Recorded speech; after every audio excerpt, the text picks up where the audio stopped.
Judgement day के last episode के अंदर हमने देखा था कि प्रोजेनिटर जो होता है उसके खिलाफ सारी की सारी सुपर हीरो कम्युनिटी मिलके एक अटैक करती है, जहां पे हमारे सारे बड़े बड़े जो हैवी हिटर्स होते हैं जिसके अंदर थॉर, इकरेस, एक्सोडस, फीनिक्स, स्टारब्रैंड, उन सबको ये पूरा का पूरा प्रोजेनिटर सिर्फ एक ही हाथ के इशारे पे जान से मार देता है। और अब प्रोजेनिटर ने इस बात का फैसला कर लिया होता है कि चाहे कुछ भी हो जाए वो इस अर्थ को बर्बाद करके रहेगा। अब कोई और फैसला नहीं लिया जाएगा और ना ही किसी चीज़ के ऊपर सोचा जाएगा। लेकिन तभी हमने देखा कि किस तरीके से यहाँ पे जो अब एंड के अंदर कुछ बचे कुछ सुपर हीरोज होते हैं उनको टोनी स्टार्क लीड करता हुआ लेकर आता है सेलेस्टियल प्रोजेनिटर के अंदर। और जिस प्लान को वो पहले फॉलो करने की सोच रहे थे अब दोबारा से उसी को फॉलो करके प्रोजेनिटर को डिस्ट्रॉय करने की कोशिश करेंगे। तो आज के वन शॉट के अंदर हम यही देखने वाले स्टोरी को कि किस तरीके से यहाँ पे टोनी स्टार्क जो है उसकी आज जजमेंट को किया जाता है। अब आगे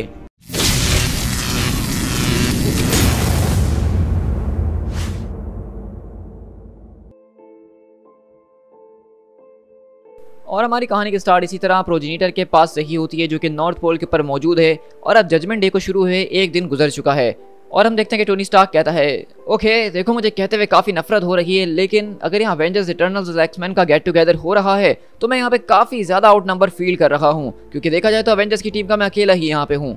लेकिन वहीं से सरसी कहती है तुम्हें क्या हो गया है टोनी, तुम्हें क्या याद नहीं कि एक बार मैं भी एवेंजर्स हुआ करती थी। और लोगन बोलता है कि हाँ यार और नहीं तो क्या बब, मैं भी तो पहले एक एवेंजर हुआ करता था। तो वहीं से सिनिस्टर बोलता है कि देखो अगर तुम इस वक्त रिक्रूट करना चाह रहे हो अपनी टीम के अंदर किसी को तो मैं तुम्हारी एवेंजर्स की टीम को ज्वाइन करने के बारे में सोच सकता हूँ। अब वैसे भी थॉर मर चुका है और उसके कपड़े बिला वजह क्लोजेट के अंदर धूल खाते रहेंगे, तो मेरे ख्याल से मैं उसके कपड़ों को अच्छा इस्तेमाल करके अब तक नया लुक तो चेंज कर ही सकता हूँ। लेकिन वैसे टोनी बोलता है कि उस चीज़ ने थॉर को जान से मार डाला, उस चीज़ ने कैरल को जान से मार डाला और ना जाने उस चीज़ ने और कितनों को बेरहमी से मारा है। स्टीव वहाँ पे बहुत मुश्किल से जिंदा रहने की कोशिश कर रहा है, ये दुनिया मर रही है और तुम मेरे दोस्तों के मरने के ऊपर जोक्स मार रहे हो, ये बिल्कुल भी मुझे पसंद नहीं आ रहा है सिनिस्टर। तो सिनिस्टर बोलता है कि देखो अब तुम्हें ये बात पसंद आए या ना आए, लेकिन ये बात तो मानने वाली है कि हम नहीं इसको बनाया है, तुमने, मैंने और हम इटर्नल्स ने, और ये चीज़ पूरी की पूरी तुम्हारे ही नर्वस सिस्टम के ऊपर बेस्ड करती है। तो इसके अंदर किसी एक की गलती नहीं बल्कि हम सब की ही गलती है कि हमने ये सोचा था कि हम ऐसे बेहतरीन साइंटिस्ट है कि एक गॉड को बना सकते हैं, एक ऐसे प्रीस्ट को बना सकते हैं जो कि हमारे लिए सोचेगा, लेकिन हम गलत थे। तो इसलिए अब इस सारे के सारे गुस्से और भड़ास निकालने का कोई फायदा नहीं है जब तक हम ये बात ना सोच सकें कि हमें इस दुनिया को कैसे बचाना है। क्या तुम मेरी बात को समझ रहे हो? तो वहीं से स्टार्क बोलता है कि हाँ तुम्हारी बात तो ठीक है और ये काफ़ी ज़्यादा एनोइंग भी है। तो वहीं से सिनिस्टर बोलता है कि यही तो मेरा काम है मिस्टर स्टार्क, यही तो मैं करता आया हूँ। तो अब बताइए कि आखिरकार हमारे पास कौन सा बेस्ट रूट है जो कि डिस्ट्रक्शन नोड तक जा सकता है। मेरे ख्याल से हमें ज़्यादा इंतजार नहीं करना चाहिए। लेकिन वहीं से टोनी बोलता है कि हाँ मेरे ख्याल से अगर हम इस वाले रास्ते से जाएं सीधा तो। लेकिन वहीं से एजे एक बात काटते हुए कहती है कि यहाँ पे एक छोटी सी प्रॉब्लम है, हमारा गॉड जो कि इस नई नवेली पावर से फ्लरिश हो रहा है और ये पावर इस रियलिटी के लिए काफ़ी ज़्यादा भारी है। मेरे ख्याल से यहाँ पे वो चाहे तो इस पावर के जरिए पूरी की पूरी छोटी मोटे स्केल के ऊपर रियलिटी को रैप भी कर सकता है और मुझे पूरे के पूरे रूट को दोबारा से चेक करना पड़ेगा, ऐसा ना हो कि हम किसी और जगह पे चले जाएं और किसी और चीज़ को समझ रहे हों। तो वहीं से जीन ग्रे बोलती है कि एजे बिल्कुल ठीक कह रही है, इस बात को तो मैंने भी नोट करा है कि कोई चीज़ हमारे दिमागों के ऊपर हावी होने की कोशिश कर रही है, हमें वो प्रेस करने की कोशिश कर रही है, एक हैवीनेस मैं उसको फील कर रही हूँ। अगर मैं यहाँ पे तुम लोग के साथ मौजूद ना हूँ इस पूरे के पूरे साइचिक बैलेंस को बनाने के लिए तो हो सकता है कि ये चीज़ तुम्हारे दिमाग को कुछ ही देर में क्रश करके तुम्हें जान से मार दे। लेकिन लोगन कहता है कि तुम यहाँ पे हो जीन और हमारे लिए यही बात सबसे अच्छी है। इटर्नल्स मुझे फौरन से सही जगह की तरफ इशारा करके बताओ कि कहाँ जाना है और मैं उस पूरी की पूरी प्रॉब्लम को अपने क्लॉज घुसा के सॉल्व कर ही लूंगा। तो वहीं से स्टार्क अपना हेलमेट पहनकर कहता है वेल लोगन लगता है कि तुम्हारे लिए अच्छी खबर है, क्योंकि अभी हमारे सामने जो चीज़ें आ रही हैं उनको क्लॉज के जरिए रोका जा सकता है। और अगले पल हम देखते हैं कि यहाँ पे कुछ अजीब व गरीब मॉन्स्टर जो हैं वो सेलेस्टियल बॉडी के अंदर इनके ऊपर अटैक करने के लिए आते हैं। और लोगन बोलता है कि अब आखिरकार ये क्या चीज़ है। तो सिनिस्टर बताता है कि यार क्या तुम्हारे पास इतना भी दिमाग नहीं कि तुम इसको समझ सकोगे कि यह क्या चल रहा है। अगर किसी भी बॉडी के अंदर जाते हैं तो वहाँ पे एंटीबॉडीज़ मौजूद होती है जो कि इन्फेक्शन से लड़ने की कोशिश करती हैं। अब हम एक सेलेस्टियल की बॉडी के अंदर मौजूद हैं तो उसकी एंटीबॉडीज़ भी काफ़ी ज़्यादा बड़ी होंगी। और तुम तो समझ ही गए कि मेरे कहने का क्या मतलब है कि इस वक्त यहाँ पे इन्फेक्शन हम हैं और वो एंटीबॉडीज़ हमें ख़त्म करने के लिए आ रही हैं। लेकिन यहाँ पे कोई मसले वाली बात नहीं, क्योंकि मेरे पास अपने ही कुछ ऐसे गैजेट्स मौजूद हैं जिसको मैंने ड्रीमिंग सेलेस्टियल के ऊपर भी आजमा के देखा हुआ है और उससे हमें ज़्यादा खून खराबा करने की ज़रूरत नहीं पड़ेगी। लेकिन हम देखें कि सिनिस्टर यहाँ पे अपने उस पूरे के पूरे गैजेट को इस्तेमाल कर सके, वहाँ पे उसके ऊपर एक जोरदार अटैक होता है और वो उड़ता हुआ जाता है और कहता है प्लान बी, स्टैप देम लोगन, स्टैप देम, उनको अपने क्लॉज से मार डालो भाई, मुझे नहीं चलानी अपनी। और वहीं से जीन बोलती है इटर्नल्स तुम लोगों को कमांड दिया जाता है कि डायरेक्टली सेलेस्टियल के साथ एंगेज हो। तो हम देख रहे हैं कि यहाँ पे जैसा कि आपको बताया था लास्ट एपिसोड के अंदर कि इटर्नल्स डायरेक्टली सेलेस्टियल के ऊपर अटैक नहीं कर सकते हैं, लेकिन यहाँ पे उनके फायर वॉल्स को गिरा दिया गया है और उसका कंट्रोल सारा जीन ग्रे के पास है। जीन ग्रे इन इटर्नल्स को कंट्रोल कर सकती है, उनसे सेलेस्टियल के ऊपर अटैक करवा सकती है और वो बिल्कुल ऐसा ही यहाँ पे कर रही होती है। और अगले पल हम देखते हैं कि यहाँ पे सारे के सारे लोग इन सारी की सारी एंटीबॉडीज से शानदार तरीके से मुकाबला करते हैं। लेकिन वहीं से मक्कारी कहती है कि मुझे रास्ता मिल गया है, हमें इस तरफ जाना चाहिए। और उस तरह सब लोग वहीं पे जा रहे होते हैं और वहीं से एजेक कहती है हम एक ऐसी क्रिएचर के अंदर इस वक्त मौजूद है जिसके पास अनइमेजिनेबल पावर है। यहाँ पे हर एक चीज़ वो एक ट्रैप हो सकती है, हमें बहुत ज़्यादा होशियार रहना होगा। और अगले पल हम देखते हैं कि टोनी स्टार्क जब यहाँ पे आगे की तरफ जा रहा होता है तो कुछ अजीब व गरीब हेक्सागोनल डिस्क जो हैं वो उसकी तरफ आती हैं और उसके अंदर से अजीब व गरीब लाइट एल्यूमिनेट होना शुरू होती हैं और उसको वो अपने मुकम्मल तौर पर अंदर जकड़ लेती हैं। और हम देखते हैं कि यहाँ पे टोनी स्टार्क बहुत ज़बरदस्त तरीके से चिल्ला रहा होता है और मक्कारी वहीं पे आके उसके हेलमेट को खोलती है ताकि वो उसको बचा सके। लेकिन वो अजीब व गरीब डिस्क जो है उसके ऊपर चिपक चुकी होती है और निकलने का नाम नहीं ले रही होती हैं। और अगले पल हम देखते हैं कि टोनी स्टार्क उन पूरे के पूरे डिस्क की वजह से एक अजीब व गरीब दुनिया के अंदर चले जाता है और वो उसी गुफा के अंदर चले जाता है जहाँ वो सबसे पहली बार आयरन मैन बना था। और कहता है कि आखिरकार मैं हूँ कहाँ पे? येंसेन, क्या ये तुम हो? रिपर्जल ब्लास्ट, नहीं, ये कभी इस तरह से हुआ नहीं था। लेकिन अगले पल टोनी स्टार्क का पुराना मार्क 1 का सूट आता है और कहता है हाँ तुमने ठीक कहा कि कभी इस तरीके से हुआ तो नहीं था, लेकिन ये वो पहला इंसान था जो कि तुम्हारे लिए मरा था। ये वो पहला इंसान था जो कि तुम्हारे सूट को बनाने के लिए मरा था। उसने तुम्हें जिंदा रखा और मैंने तुम्हें जिंदा रखा। क्या वाकई में ये चीज़ वर्थ इट थी? क्या दुनिया वालों के लिए बेहतर नहीं होगा कि ये सूट आके तुम्हें ही जान से मार डाले ताकि तुम्हारी वजह से और किसी को ना मरना पड़े? और यहाँ हम देखते हैं कि आयरन मैन के लिटरली हर एक आर्मर जो कि बहुत ज़्यादा फेमस है, पुराना है, मशहूर है, वो सब उसके सामने आके खड़े हो चुके होते हैं। और एक तरह से देखा जाए तो ये आर्मर्स उसको जज कर रही हैं क्योंकि टोनी स्टार्क अपने सारी की सारी चीज़ें अपने आर्मर के ऊपर ही रिलाय करता है। और वही आर्मर्स आके उससे पूछ रहे हैं क्या ये सब कुछ जो वो करता है ये वर्थ इट है? क्या इसकी वजह से इतने लोग जो मरे हैं क्या वो वर्थ इट है? और हम देखते हैं कि यहाँ पे बेसिकली वो सारे के सारे आर्मर्स जो हैं वो इस पूरे के पूरे सेलेस्टियल को बनाने के लिए भी उसको ही ब्लेम कर रहे हैं क्योंकि वो देखा जाए तो वो भी एक आर्मर है जो कि उसने बनाया था इस पूरे के पूरे वर्ल्ड को बचाने के लिए।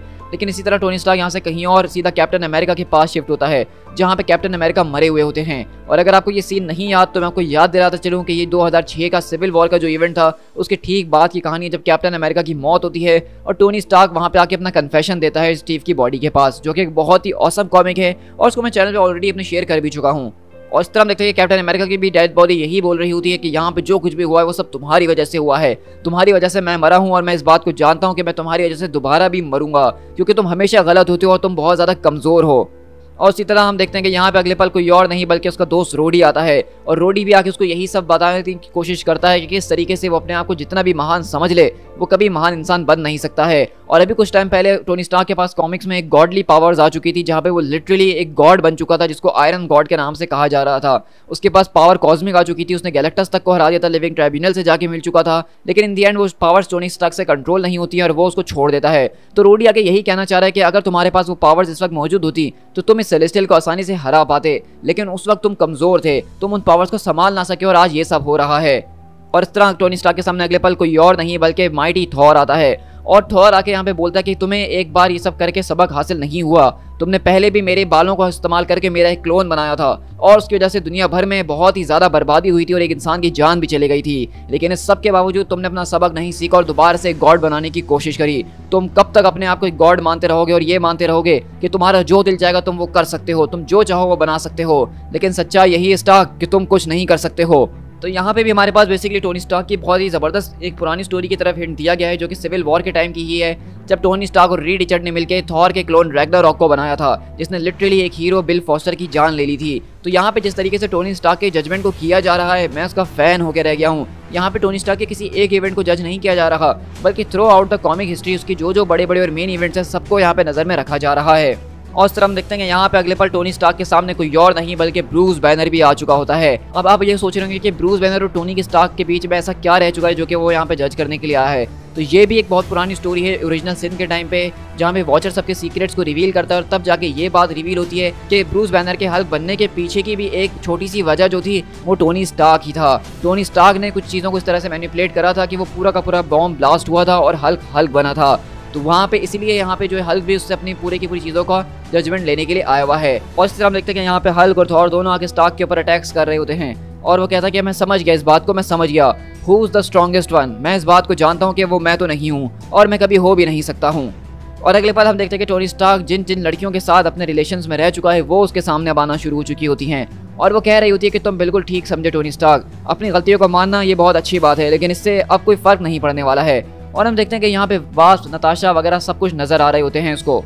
लेकिन अगले पल हम देखते हैं कि यहाँ पे सेलेस्टियल उसकी सबसे खतरनाक और पुरानी याद के अंदर उसको ले जाता है जो कि कोई और सी नहीं बल्कि उसकी पेरेंट्स की डेथ की है उस कार एक्सीडेंट के अंदर। और टोनी बोलता है कि नहीं, मैं इसको नहीं देखना चाहता हूँ, मुझे कुछ भी दिखा दो लेकिन मैं ये नहीं देखना चाहता हूँ। और अगले पल टोनी स्टार्क के सामने दोबारा से उसके पेरेंट्स की गाड़ी का एक्सीडेंट होता है और वो जल के मर जाते हैं। और वहीं से सेलेस्टियल बोलता है और हम इस तरह से यहाँ तक आ चुके हैं। और टोनी बोलता है कि मैंने हमेशा इस बात की उम्मीद करी थी कि मेरे पेरेंट्स की किसी ने जान ली है।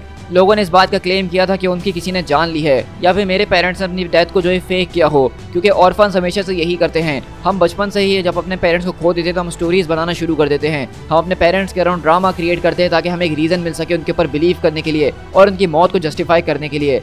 लेकिन वो सिर्फ एक मामूली से कार क्रैश के अंदर मारे गए थे। लोग मरते हैं बिना किसी रीज़न के।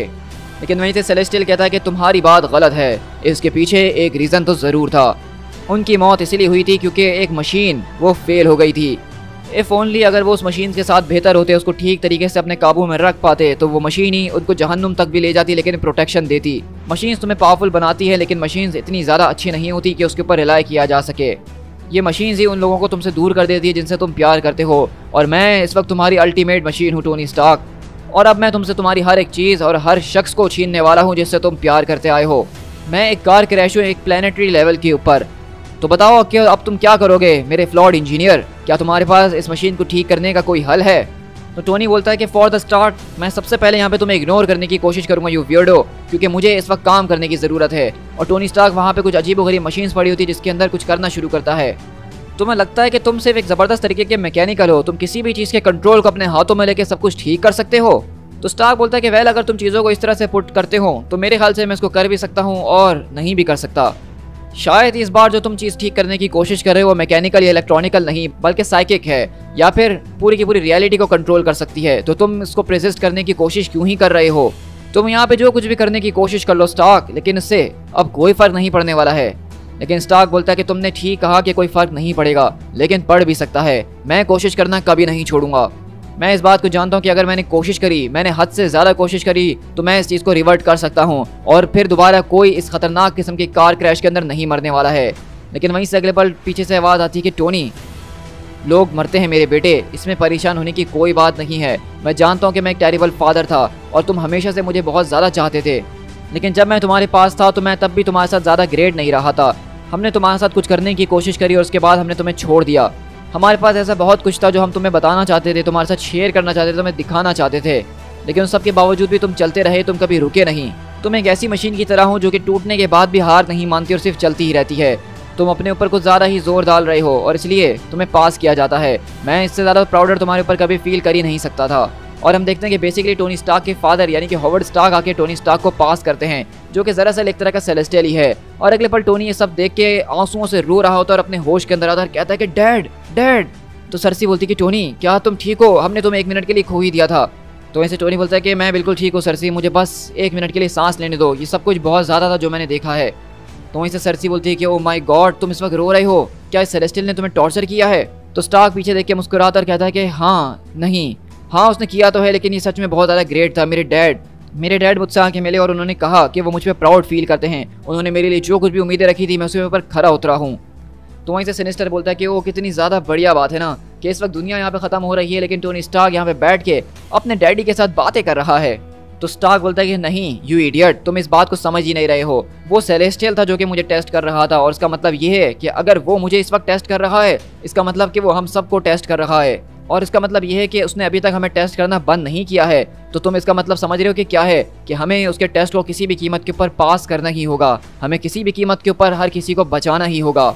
और इसी तरह हम देखते हैं कि टोनी स्टार्क दोबारा से अपने हेलमेट को पहनता है, अपने पूरे की पूरी चीज़ के ऊपर काबू पाता है और दोबारा खड़ा हो चुका है सेलेस्टियल से मुकाबला करने के लिए। तो इस स्टोरी के अंदर हमने बेसिकली जो है पूरी की पूरी टोनी स्टार्क की जजमेंट को देखा काफ़ी ज़्यादा डिटेल के अंदर। अब मुझे ये कॉमिक इतनी ज़्यादा इसलिए पसंद आई है क्योंकि टोनी स्टार्क के पुरानी स्टोरीज़ को छुआ गया है। टोनी स्टार्क ने अपनी पूरी की पूरी कॉमिक बुक हिस्ट्री के अंदर ऐसे बहुत से काम किए हैं जिसके ऊपर सवाल खड़ा किया जा सकता है, लेकिन अल्टीमेटली जो चीज़ें हमें उस वक्त बुरी लग रही होती है टोनी स्टार्क ने उसको बहुत ज़्यादा सोच समझ के किया होता है और उसका कोई भी डिसीजन बिना किसी सोच समझ के नहीं होता है। और हमने देखा कि यहाँ पे किस तरीके से थॉर, हल्क, कैप्टन अमेरिका और हर कोई उसके पूरी की पूरी जजमेंट को करता है। खासकर उसके फादर्स को आके जब पास करते तो टोनी स्टार्क के लिए इससे बेहतर मोमेंट कोई और सा नहीं होता। तो देखा जाए तो प्रोजीनिटर की नज़र में टोनी स्टार्क उसकी जजमेंट को पास करता है जबकि कैप्टन अमेरिका फेल करते हैं। तो यहाँ से हमें अपने एक सवाल का जवाब मिल जाता है जो कि हम काफ़ी सालों से करते हुए आ रहे हैं कि कैप्टन अमेरिका सिविल वॉर के अंदर ठीक थे या टोनी स्टार्क। तो उसका आसान सा जवाब यह है कि कैप्टन अमेरिका गलत थे और टोनी स्टार्क हमेशा से सही था।